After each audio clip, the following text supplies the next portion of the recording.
আসসালামু আলাইকুম ওয়া রাহমাতুল্লাহ। আমরা এবারে অত্যন্ত গুরুত্বপূর্ণ একটি হাদিস শুনব।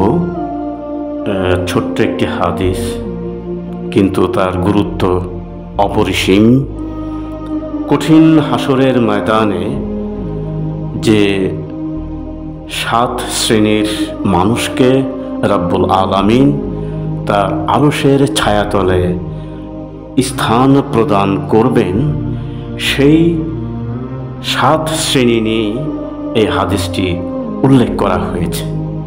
আবু হুরায়রা রাদিয়াল্লাহু আনহু থেকে বর্ণিত, রাসূলুল্লাহ সাল্লাল্লাহু আলাইহি ওয়াসাল্লাম বলেন, যেদিন আল্লাহর ছায়া ছাড়া আর কোনো ছায়া থাকবে না, সেদিন 7 শ্রেণীর মানুষকে রাব্বুল আলামিন তার নিজের আরশের ছায়াতলে আশ্রয় প্রদান করবেন। 1 নম্বর হলো যিনি ন্যায়পরায়ণ শাসক, অর্থাৎ যিনি ইনসাফ ব্যতীত কোনো বিচার ফয়সালা করে থাকেন না। দ্বিতীয়ত সেই যুবক যার জীবন গড়ে উঠেছে আল্লাহর ইবাদতের মধ্যে, কুরআন হাদিসের আলোকে যিনি জীবন পরিচালনা করে থাকেন, সেই সম্মানিত যুবক।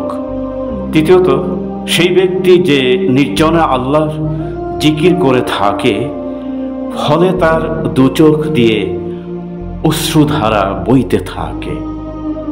চতুর্থত যে ব্যক্তি যার অন্তর মসজিদের সঙ্গে সম্পৃক্ত, বা হৃদয়টা মসজিদের সঙ্গেই যেন লটকানো থাকে। পঞ্চমত সেই ব্যক্তি যারা পরস্পরকে ভালোবাসে আল্লাহর ওয়াস্তে, তারা আল্লাহর রাজি খুশির জন্য একত্রিত হয় এবং আল্লাহর রাজি খুশির জন্যেই আবার তারা পৃথক হয়ে যায়। ষষ্ঠত যে ব্যক্তি যাকে কোনো উচ্চবংশীয় রূপসী নারী আহ্বান করলে সে একথা বলে প্রত্যাখ্যান করে দেয় যে আমি আল্লাহ তাআলাকে ভয় করি। সপ্তমত যে বিষয়টি, সে ব্যক্তি যে এমন গোপনে দান করে যে তার ডান হাত যা খরচ করে বাম হাত সেটা বুঝতে পারে না, অর্থাৎ জানতে পারে না যে ডান হাত কি দান করেছে, বাম হাত সেই খবর রাখতে অক্ষম।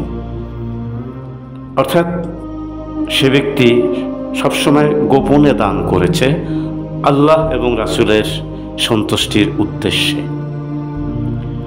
উকবা ইবনু আমির রাদিয়াল্লাহু আনহু থেকে বর্ণিত, তিনি বলেন, রাসূলুল্লাহ সাল্লাল্লাহু আলাইহি ওয়াসাল্লাম বলেছেন, আল্লাহ তাআলা এমন যুবক দেখে খুশি হন যার মধ্যে প্রবৃত্তির কোনো পূজারীর কোনো অংশ নেই।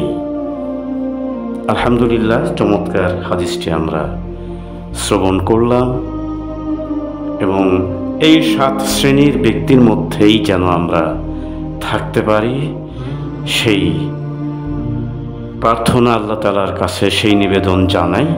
আল্লাহ তাআলা আমাদের সেভাবে চলার তৌফিক দান করুন। আমিন।